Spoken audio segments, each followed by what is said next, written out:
ایک عجیب سی سیریسنس تھی.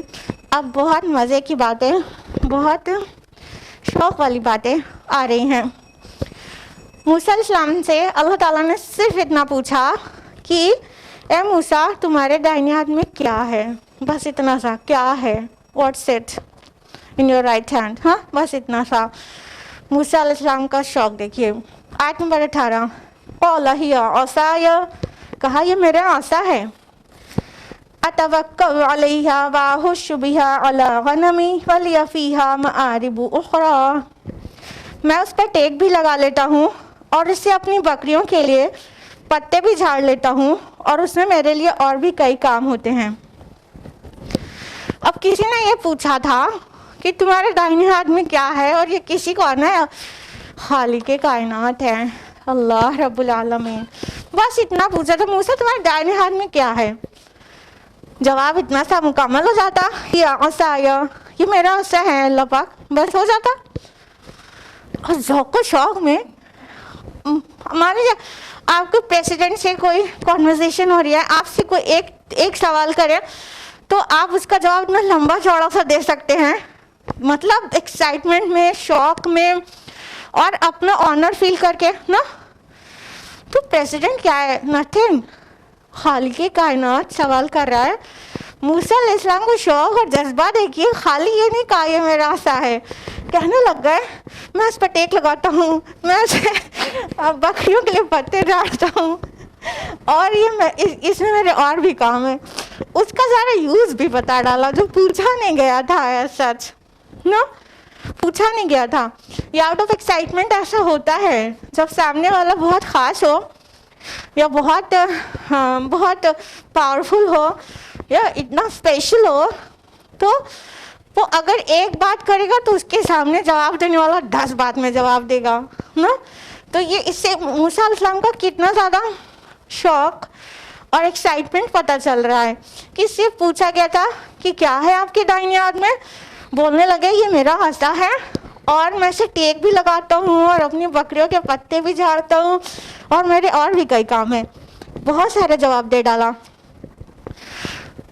لیکن اللہ تعالیٰ کی کوئی بھی بات حکمت سے خالی نہیں ہوتی. یہاں موسیٰ علیہ السلام جواب دے رہے ہیں اپنے ایکسائٹمنٹ میں, غالباً شوق میں. اللہ رب العالمین سے کانورزیشن ہے, سبحان اللہ.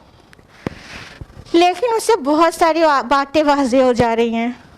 کیا کہ ابھی اس عصا کے بارے میں اس کا جو معجزہ ہے وہ پتہ چلنے والا ہے. آپ لوگ سمجھ ہی گئے ہوں گے, ایوری باڈی نوز نا. اس سے پہلے واضح کر دیا گیا کہ یہ عصا صرف اس لائق تھا اس سے پہلے تک, ہاں, کہ موسیٰ اس کو پکڑ کے ٹیک لگاتے تھے, اس سے اپنی بکریوں کے پتے جھاڑتے تھے, اور اس سے اور بھی چھوٹے موٹے کام ہیں جو کرتے تھے. اور بھی کئی کام ہو سکتے ہیں, سپورٹ کے لیے تو استعمال ہوتا ہی ہے, اور چھوٹے چھوٹے کام اور بھی کر سکتے ہیں. تو کہیں پر آرام کر رہے ہیں تو ٹیک لگا دیا, اس کے اوپر اپنا کپڑا ڈال دیا, اور بھی بہت سارے دیگر چھوٹے چھوٹے کام. تو واضح کر دیا گیا کہ یہ عصا اٹ سیلف میریکولس نہیں تھا, یہ تو صرف ایک اسٹاف تھا, یہ صرف ایک اسٹک تھی, یہ اپنے آپ میں میریکولس نہیں تھا. موسیٰ علیہ السلام ایک جنرل جیسے کوئی اسٹک ہو سکتی ہے, اسٹاف ہو سکتا ہے, اس کو استعمال کر رہے تھے. اس سے پہلے اس میں کچھ نہیں تھا. ابھی جو معجزہ بتایا جائے گا اس سے پتہ چلے گا کہ وہ اللہ تعالیٰ کا ڈالا ہوا تھا. اس کے پہلے سے اس میں ایسی کوئی کوالٹی نہیں پائی جا رہی تھی, اور موسیٰ علیہ السلام کے دنیا سے جانے کے بعد اس میں کوئی کوالٹی نہیں پائی جا رہی ہے. کلیم کرتے ہیں کہ ان کے پاس ہے جوس, تو وہ آج بھی ہو اگر, تو اس میں ابھی کوئی ایسے میراکولس سائن نہیں ظاہر ہو سکتے ہیں. وہ اللہ تعالیٰ کے ڈالے ہوئے تھے, ٹھیک ہے. تو موسیٰ علیہ السلام نے تو کہا اپنے ذوق و شوق میں, لیکن واضح ہو گیا کہ یہ صرف اتنا سا تھا, یہ صرف ایک لکڑی تھی, ایک سٹاف تھا, اور کچھ بھی نہیں. قال القها یا موسیٰ فرمایا اے موسیٰ اس کو ذرا پھینکو تو صحیح. فَأَلْقَاهَا فَإِذَا هِيَ حَيَّةٌ تَسْعَىٰ تو انہوں نے اسے پھینک دیا تو وہ دفعتاً ایک سانپ بن گیا دوڑتا ہوا. تو اللہ سبحانہ تعالیٰ نے عصائے موسیٰ کے متعلق فرمایا کہ ٹھیک ہے موسیٰ اس کو پھینکو, اس کو ڈالو, جسٹ تھرو اٹ.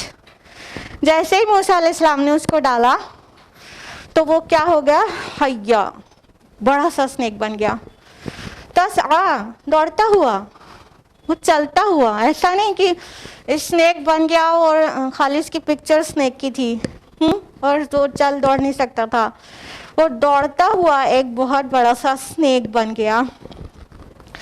اور یہ بات صرف قرآن میں نہیں ہے, یہ بات تورات میں بھی ایسے ہی ہے. Book of Exodus chapter number 4 verse number 2 to 4 میں ایسے ہی مینشنڈ ہے کہ تب خداوند نے کہا کہ اے موسیٰ تیرے ہاتھ میں کیا ہے؟ تو موسیٰ علیہ السلام بولے کہ یہ میرا عصا ہے. تو خداوند نے کہا کہ اس کو زمین پر ڈالو, تو اس نے ڈالا تو وہ ایک سانپ بن گیا.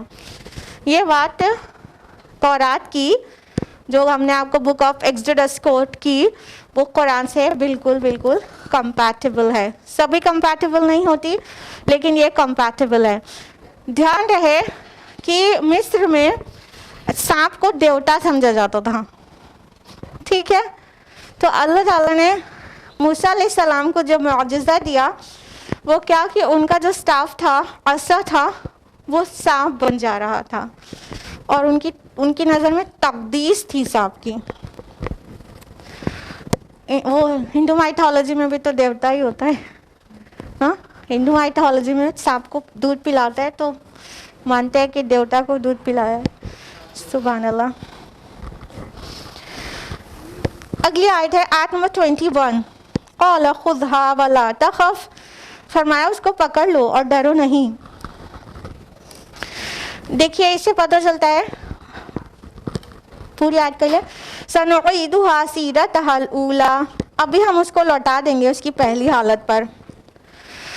تو جیسے ہی موسیٰ علیہ السلام نے دیکھا کہ ان کی لاٹھی سانپ بن چکی ہے تو وہ کہیں نہ کہیں ڈرے. اب اس کی تفصیلات سورہ النمل سورہ نمبر 26 آیت نمبر 10 میں اور سورہ قصص سورہ نمبر 28 آیت نمبر 31 میں آتی ہے کہ جب انہوں نے دیکھا کہ لاٹھی حرکت کر رہی ہے اور سانپ کی طرح تو پیٹ پھیر کر پیچھے کی طرف بھاگے اور مڑ کر بھی نہ دیکھا. تو اس سے پتہ چلتا ہے کہ موسیٰ علیہ السلام عصا کو سانپ بنا ہوا دیکھ کر ڈر گئے تھے. کیا یہ ڈر غلط ہے؟ یہ ایک فطری خوف ہے. یہ ایک فطری خوف ہے کہ جب انسان کوئی موذی جانور کو دیکھتا ہے تو وہ ڈرتا ہے. اپنی جان کو محفوظ کرنا یہ فطرت میں ودیت کیا گیا ہے کہ جب انسان جان کا خطرہ دیکھے تو فوراً اسکیپ کرے وہاں سے, یا تو ایٹ لیسٹ اس سے مقابلہ کرے. تو یہ ایک فطری خوف تھا جس میں کسی بھی انسان کا اور رسول کے بھی خوف ہونے میں کوئی مذائقہ نہیں, کوئی باعث ملامت نہیں, یا تو پوزیشن کے لحاظ سے کچھ بھی عجیب نہیں کہ کیوں ڈرے موسیٰ علیہ السلام. یہ ایک فطری خوف تھا جو سڈنلی ہوتا ہے, سڈنلی. تو وہ جو ریفلیکس ایکشنز ہوتے ہیں اس طرح کی یہ چیز ہے کہ وہ سڈنلی ہو جاتا ہے. تو موسیٰ علیہ السلام اگر ڈرے تھے جیسے کہ قرآن ڈکلیئر کر ہی رہا ہے ان کو خوف آیا تھا, تو یہ ایک فطری خوف تھا, یہ طبعی چیز ہے, اس میں کوئی بھی عجیب بات نہیں. لیکن مفسرین نے اس کو ایکسپلین اس وے میں بھی کیا ہے کہ چونکہ وہ اللہ تعالیٰ کی طرف سے تھا تو ڈرنا ہی کمال ہے. اللہ کی طرف سے تھا تو اس اللہ کی جانب سے کوئی چیز ہو تو ڈرنا ہی کمال ہے, اور بندوں کی جانب سے کوئی چیز ہو تو نہیں ڈرنا کمال ہے. جیسا کہ ابراہیم علیہ السلام آگ کو دیکھ کر نہیں ڈرے تھے, ٹھیک ہے, اس میں وہ کود گئے تھے تو وہ نہیں ڈرے تھے, اور اس میں نہ ڈرنا کمال ہے. اور اللہ کی جانب سے کچھ ہو تو ڈرنا کمال ہے. حالانکہ دیکھا جائے تو ابراہیم علیہ السلام کو